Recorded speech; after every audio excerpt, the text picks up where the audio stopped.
Me llamo Claudio Hetz, soy director del Instituto de Neurociencia Biomédica, BNI, y me dedico a entender las bases moleculares del envejecimiento y cómo éstas afectan el desarrollo de enfermedades cerebrales. Esto es Patria Científica, no es ciencia ficción, es ciencia real.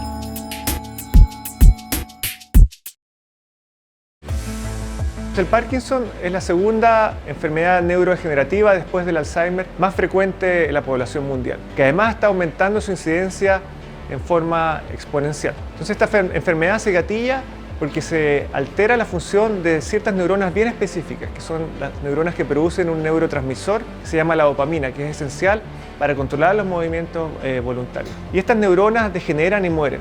Finalmente, la cantidad de este neurotransmisor en el cerebro comienza a disminuir y los pacientes tienen problemas en la marcha, rigidez corporal, no pueden controlar sus movimientos.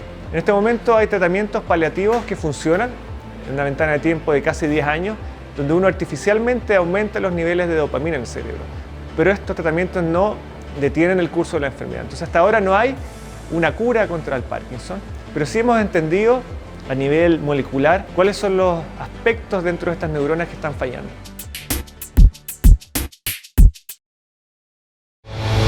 We humans are social animals. Tenemos la base de datos más grande que jamás se haya tenido sobre comportamiento humano. Necesitamos de nuevos paradigmas, de nuevas formas de hacer las cosas con procesos cada vez más participativos. We should know that if we do want to make the world a better place, we need to take a look at ourselves and make a change.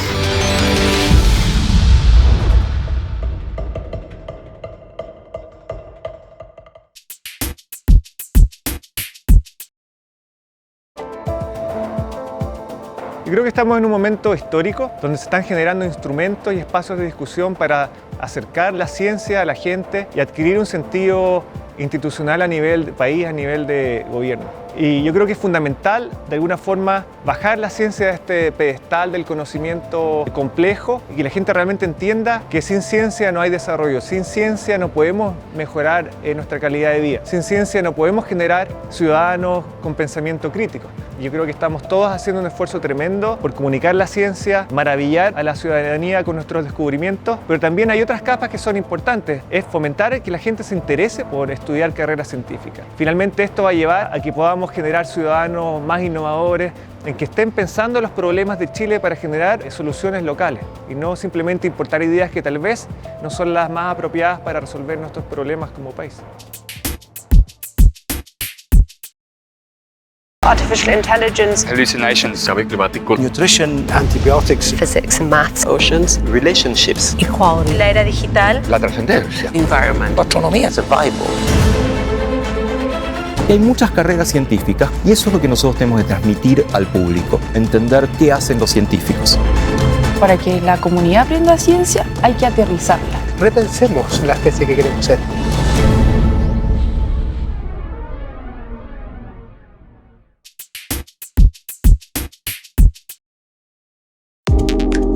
Mi interés por la ciencia surgió como en el camino sin realmente tener claro que esta era mi pasión. Entonces, cuando entré a la universidad, me interesaba la biotecnología, estaba surgiendo la ingeniería genética y justo ese año se abrió una carrera que es ingeniería en biotecnología molecular y me arriesgué y entré a esta carrera. Y tuve la suerte de que la mayoría de mis profesores eran científicos fundamentales y me di cuenta, no tenía idea, de que en Chile se hacía buena ciencia y que uno podía contribuir al desarrollo del conocimiento mundial y eso finalmente prendió esta pasión que me acompaña hasta ahora.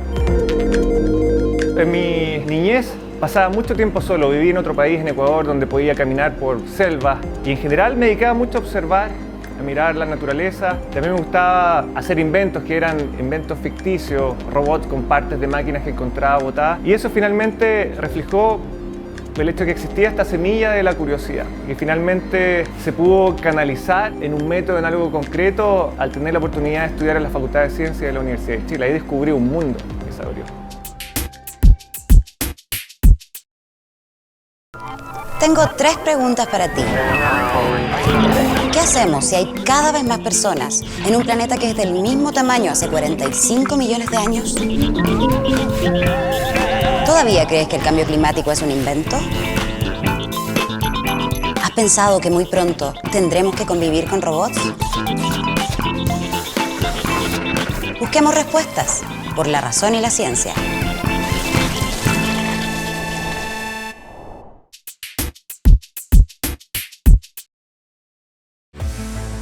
El ELA es una enfermedad neurodegenerativa que ataca específicamente a las motoneuronas, las neuronas que controlan el movimiento de nuestros músculos. Y estas neuronas se enferman en el ELA y degeneran. El problema del ELA es que es una enfermedad letal. Los pacientes en promedio, después del diagnóstico, que ocurre en general como a los 55 años, no viven más de 3 años. Entonces es realmente terrible, sobre todo porque en la mayoría de los casos no afecta en forma evidente tus capacidades cognitivas. Entonces el paciente entiende todo lo que pasa a su alrededor, a diferencia del Alzheimer, empieza a atraparse en su cuerpo, empieza a sufrir parálisis, pero ve todo el sufrimiento que ocurre a su alrededor. Y el ELA todavía no tiene cura. Nosotros acá en Chile hemos aportado bastante al conocimiento del por qué estas neuronas mueren, cuáles son los factores celulares, los factores moleculares que llevan a que las motoneuronas degeneren. Entonces estamos en este momento generando estrategias terapéuticas para tratar de detener este proceso degenerativo.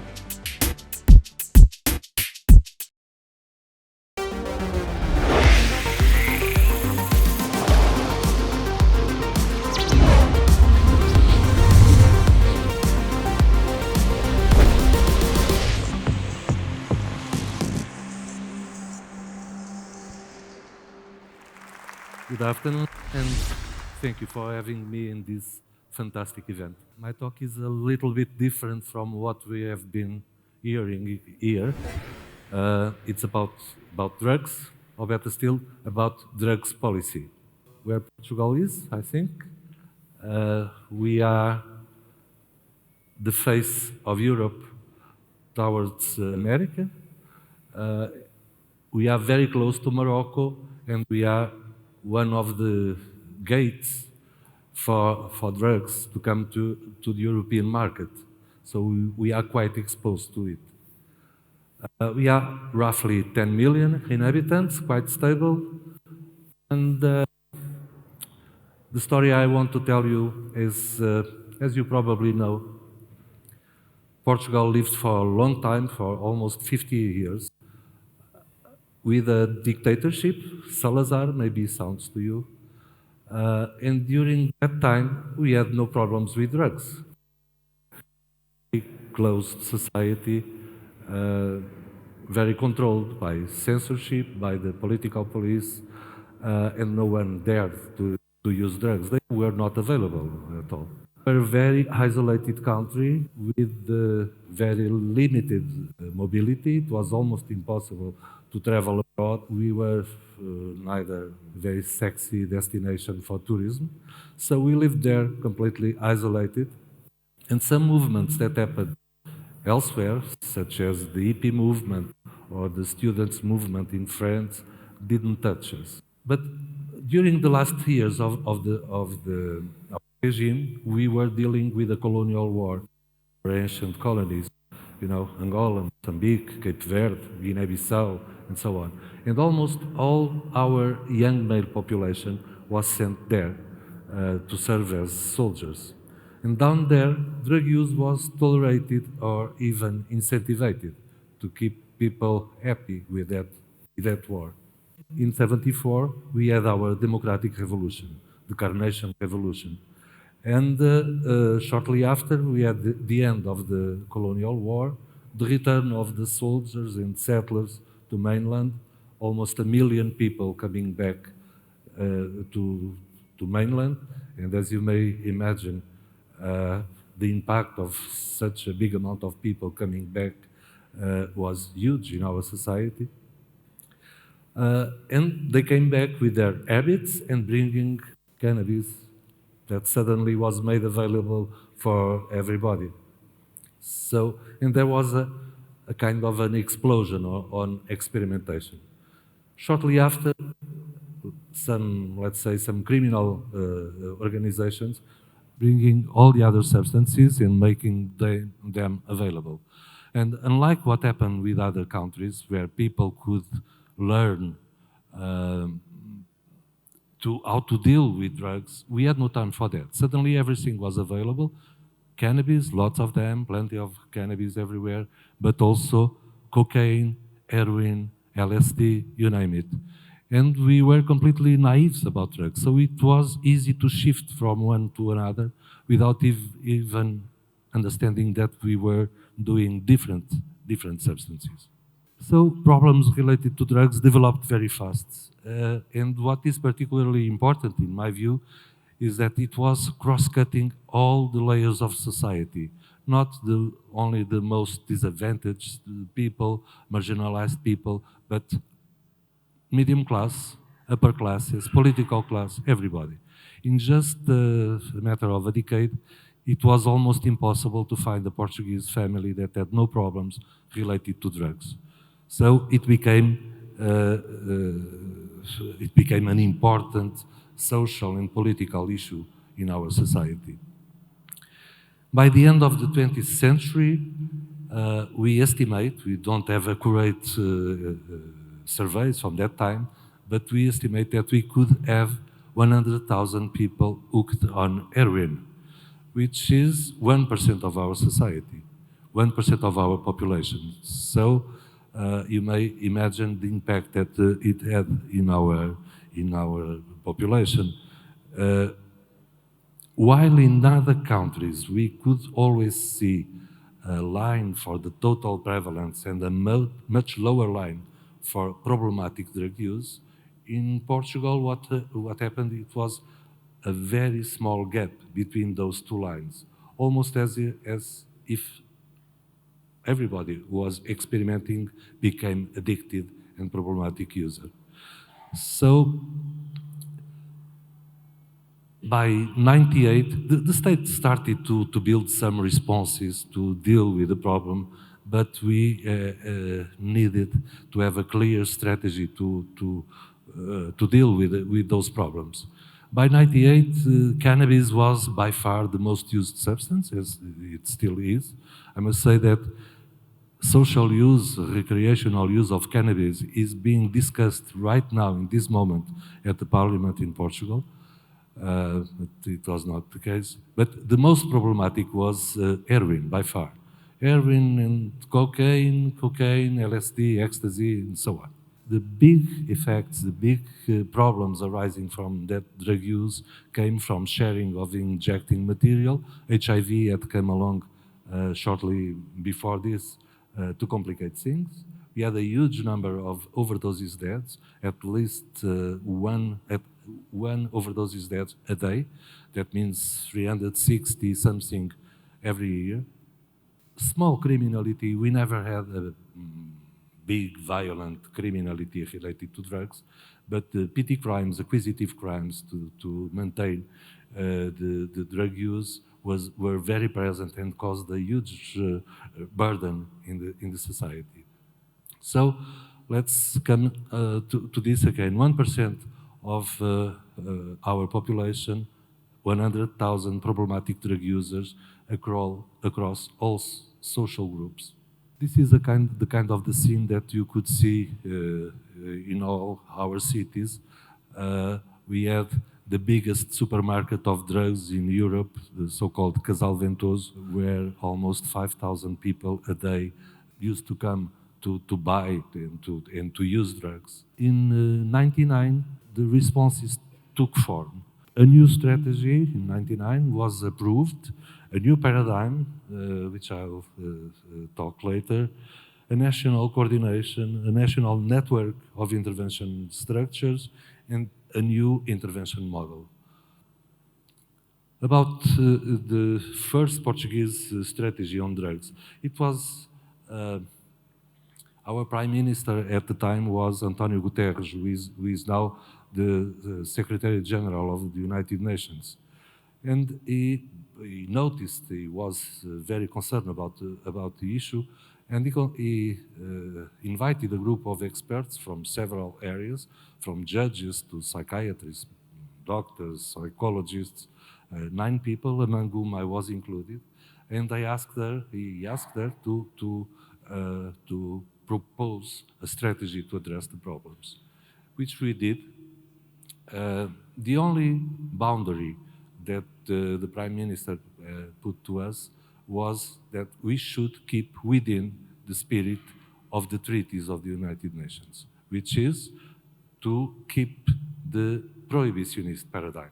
And we proposed a strategy with a focus on the supply reduction for the police authorities and customs, but mostly on the demand reduction and based in humanism and pragmatism. The proposal included a network for treatment,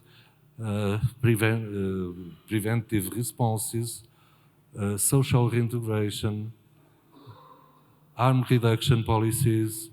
Harm reduction meaning that even if someone is still using drugs, even cannot stop using drugs, even if someone does not want to stop using drugs, he or she still deserves the investment of the state in order to have a better life and a longer life.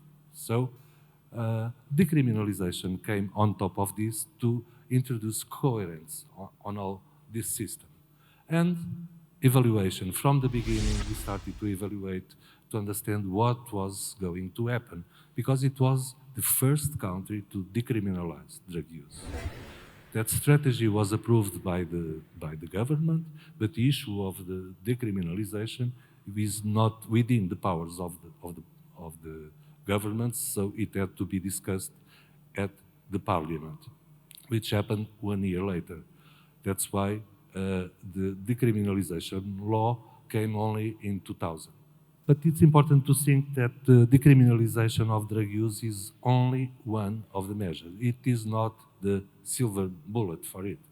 It's important because it turns the mindset of people. It gives to people who use drugs, who suffer from drug use, who get addicted, the same dignity as sick people, as patients, that people who suffer from other kind of diseases. And this is very, very important, and that makes all the difference. So decriminalization was introduced, and we only changed one article of the previous drugs law. That was a law from '93, quite tough law. It still remains. We only changed one article, which is the one who deals with personal use and possession for personal use. Okay? And there's a limit, there's a boundary. And in my view, this is also very important. That boundary, the threshold for criminal procedures stands on personal use for 10 days. If you are intercepted by the police in a public place using drugs or in possession of drugs, if you have more than the quantity for 10 days, you undergo criminal procedure as before. But if you have less, you must only present to a commission for dissuasion of drug addiction, which is a body within or under the Ministry of Health. So once you go there, you are evaluated by professionals, by psychologists, social workers, and so on, trying to assess what kind of needs do you have? What kind of user are you? Are you a problematic one? Are you addicted, in need of treatment? Do you need any kind of help? Or even if you are not addicted, what kind of lifestyle do you have? How is your family? How is your environment? How are you dealing with some difficulties that everyone has in life, in adolescence or later? So the aim is to identify as precautiously as possible any problem that the citizen may have and address him to the adequate responses in society. It's important to say that drug use in Portugal is still prohibited, so this kept us within that spirit of those United Nations treaties. Those commissions are not drug courts. There are some countries that have installed drug courts with lighter procedures than the usual courts, but they are still under the Ministry of Health. So, well, it only works if you have a good coordination with other services, of course, and well, there are a long list of sanctions that are possible, administrative sanctions that those dissuasion commissions may apply. It's important to say that for addicted people, never a monetary fee. And just to show you some data, since those commissions were installed in 2001, they dealt with 121,000 different persons. 64,000 of them were assessed as non-problematic, but even then, 19,000 were addressed to other social responses, and from the problematic users, 10,000 were invited to join a treatment facility, and 8,700 actually initiated treatment. Well, the United Nations were very critical at the beginning. They started to put pressure on our government, but in 2009, for the first time, they said, well, the Portuguese model falls within the spirit of the United Nations. And in 2016, at the UNGAS, the special session of the United Nations Assembly on drugs, we had an event where the president of the INCB said that the Portuguese approach is a model of best practices within the spirit of the United Nations. So we were a kind of snowbreakers or icebreakers to that kind of intervention of the United Nations. Only to tell you that we have a national coordinator quite effective that involves 11 ministries. So we try to develop responses in all governmental areas. We have an integrated model, integrated policy that stands on those pillars, that acts in all those contexts: community, family, school, recreation, labor, driving, prison, sport. And that led to some results that I'll show you very briefly. This is the evolution of injecting drug use. The bottom line, the yellow one, is the new people seeking for treatment. You can see that in 2010 we had 11% of people who were using by injection, and nowadays we have only 3%. The red line are those of relapse, and had an increase during our financial crisis that had a huge impact, a huge social impact. And this is, for me, this is the most impressive graph. This is the evolution of HIV infection. The orange line, no, the red line is from drug users, infection by HIV among drug users. The orange is on heterosexuals. The blue line is on homo bisexuals. And as you can see, it was a huge increase of infections among drug users, and then it dropped. And in those three contingents, this is the lowest contribution for new infections nowadays. This is the evolution of the distribution of syringes and needles, and this is the evolution of methadone programs. Okay, so those are the key responses to offer to this. Overdoses deaths, in red, you can see we have one of the lowest rates of overdoses deaths across the European Union nowadays. In 2017, we had 38 overdoses deaths. That means very, very, very few. This is the evolution of people seeking for treatment. What is the main drug that they are using? In red is heroin, is dropping, as you can see. In yellow, it's cocaine, quite stable. And what is increasing nowadays is cannabis. People seeking treatment for cannabis use. Well, just skip this, and to end my presentation, I'm sorry. What we can notice from 2001, a small increase in reported illicit drug among adults, but a reduction of drug use among adolescents since 2003, reduced burden of drug offenders on the criminal justice system,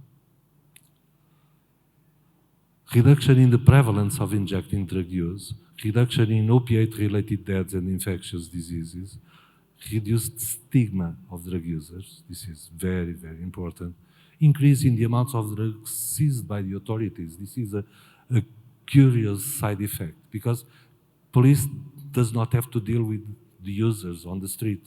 They can address bulk traffic, and instead of seizing grams or kilos, they seize tons in open sea, in containers, and a reduction in the public burden caused by drugs. And to finish with some ideas I want to share with you. There is a scientific consensus that criminal sanctions are ineffective and counterproductive.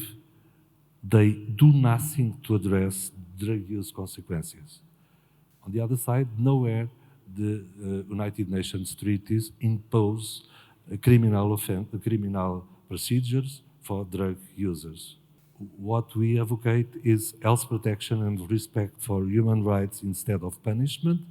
Drug policies should be based on health and not on punishment, and this is a challenge for the future. Thank you.